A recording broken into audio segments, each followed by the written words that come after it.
I lay awake at night, thinking about their problems. I gotta get it right, I gotta get the job done. They call me in their time of need, they're asking for advice. If I don't answer their emails, sometimes they ask twice. 'Cause I'm the construction man, and I've got a construction plan. They need help with salt and sound, I'm the one they want around. 'Cause I'm the construction man, 'cause I'm the construction man.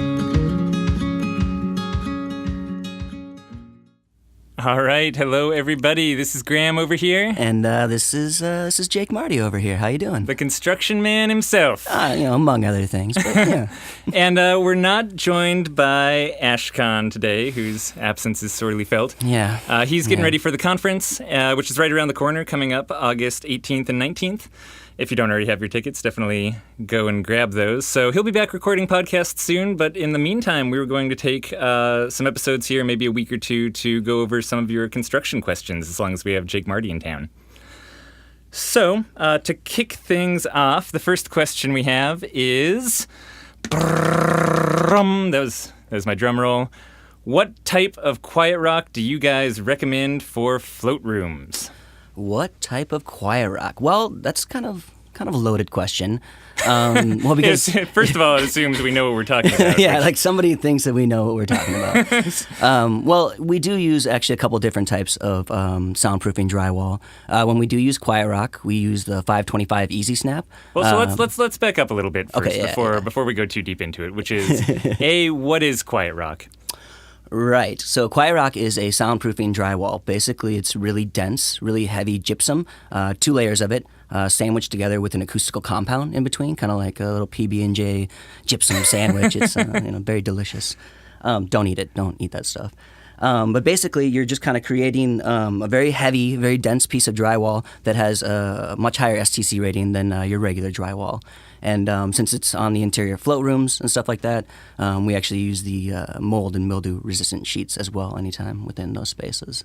Yep, and it's definitely not the only type of soundproofing that you can do as far as drywall goes. I mean, you can even just use regular 5/8 inch Absolutely. drywall and layer it maybe with, again, an acoustical compound in between, like green glue is kind of the most tested, one Kind of the most common Kleenex ones. Yeah. of that world or whatever. Yeah. Definitely the Kleenex of acoustical compounds, yeah. And we've heard combinations as well, like, because it all comes down to budget, right? Like, we're constantly talking about theory and we're constantly like what would be ideal, but like at the end of the day you have to match what your budget is. So we'll see some people do like 1 layer of soundproofing drywall and then another layer of just regular drywall on top of that, again like Graham said, with the acoustical compound in between the 2 sheets. And little pro tip there, what you're actually doing is separating your materials and kind of changing densities in between when you add that acoustical compound. Yeah, it helps. In between, which is kind of, it really is like a butter, or it's a green glue again. It's like a yeah, it's like a slime. Yeah, it's like a slime this that you put in between. comes out of a giant tube, big cock gun. And so the idea there is that when the sound waves hit your kind of first sheet of drywall, or your first sheet of quiet rock, rather than just pass through the exact same density into the next sheet behind them, they now have to go through this slime, which whenever sound waves change densities of material, they break up a little bit, and it kind of diffuses them. So that's sort of the idea behind putting that in between the sheets, as opposed to just layering them directly when we're referencing an acoustical compound separating sheets of wall. Yeah, absolutely. Also, it is worth noting, since we are kind of talking about quiet rock here, that we don't use that on ceilings because it's not actually rated in moist environments to be mounted, on the ceiling. So we'll end up using another brand of soundproofing drywall called Silent FX. Kind of the Quiet Rock's competitor. And another thing to kind of keep in mind, like this all depends on where you're at, not only in the country, but like in the world. Like in Australia, like they're not going to be shipping in Quiet Rock. That's cost prohibitive. They're going to be using their own type of soundproofing drywall, as long as it hits like the same STC ratings that we're trying to shoot for. Yep, and I get the cost one is really interesting too, because Quiet Rock is pretty much the most expensive soundproofing drywall that I've seen out there. Yeah. So deciding to just go with Quiet Rock right off the bat, as opposed to another solution, is saying we're sort of skipping straight to the big boys or the heavy hitters here.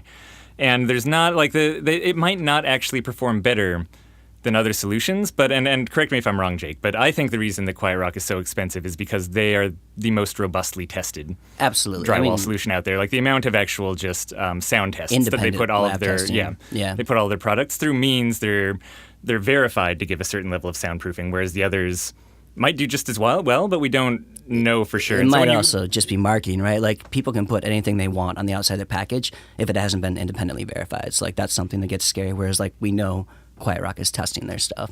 So you're just sort of paying for peace of mind and for that certainty that it's actually certified and verified. So that's why when Quiet Rock gets brought up and is kind of maybe the de facto soundproofing for walls, that's really why it's getting brought up, is because of that rigorous testing they've gone through. Something to keep in mind when you're thinking about that as well, like when it went off to independent lab testing, like that was their perfect form, right? Like there were no gaps between their drywall, like everything was built perfectly. And what we take away from that is like, that's what we need in our float center. We need contractors that will pay attention to detail, because the weakest point in the system is it destroys everything, really. Any sloppy work, like if the installer does not do a good job, then you've just paid a lot of money for something that's not doing what it's designed to do. So like going all the way back to your contractors, it's not just the materials, it's the people that use the materials. Yeah, for sure. And I mean, and that's a huge one that we see all the time. I mean, you can do your soundproofing 99% correctly, and that 1% can ruin the effectiveness of any soundproofing you did, right? It's such a details game. It's very, very similar to waterproofing, right? Like one small pinhole in your waterproofing system and salt, that little bugger gets in there and it just starts destroying things. Sound waves, very pervasive, very similar to that beautiful magnesium sulfate we all love so much.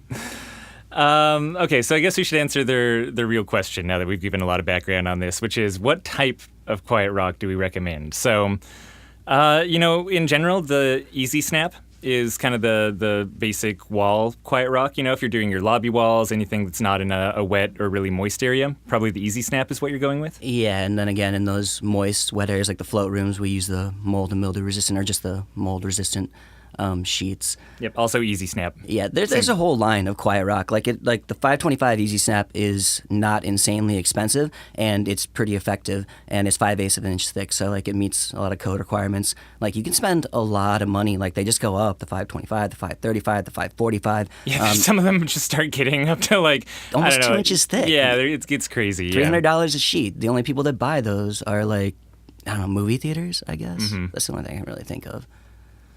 So, yeah, there you go. A little background on Quiet Rock, some of what you should use. And again, it's very hefty. So if you start actually quoting out your entire float center for double-layered Quiet Rock with the mold and mildew resistant on the inside, expect to be shocked at the price tag you get back and probably realize that you can't actually do that throughout your entire space and might need to decide exactly where you want to double up on certain walls and where you want to skimp and save and stuff like that. And know that if you do put that down, you're just saying, I'm willing to invest a huge amount of money in the soundproofing. To me, I guess it's a little scary, especially for first-time float centers too, going that route, because it's also saying I think that I did my waterproofing perfectly and I'm not going to mess up the soundproofing on the inside of my float rooms.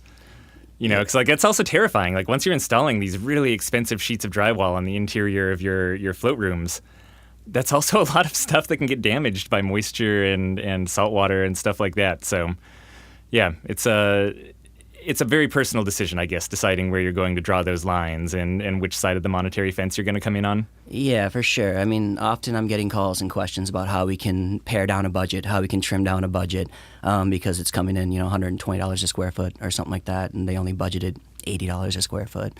Where we'll see that taken away is like maybe in those hallways that is shared with other float rooms or something like that, and then we'll soundproof heavy on the lobby side, because like you have all that noise out front, all the interactions and everything like that, whereas like you might not need soundproofing drywall in your bathroom, you know what I mean? So yeah. Yeah, and of course where you're located has a lot to do with it too. If you're out in the middle of a forest versus off of a busy street in the middle of a city, you can cut down on a lot of soundproofing. If you're out in the middle of the forest, you could probably put a float tank in a yurt. That might be nice.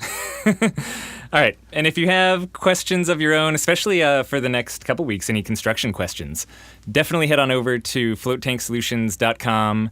/podcast, and we will attempt to answer them. We'll do our best. All right. Thanks, everybody. Yeah, thank you so much.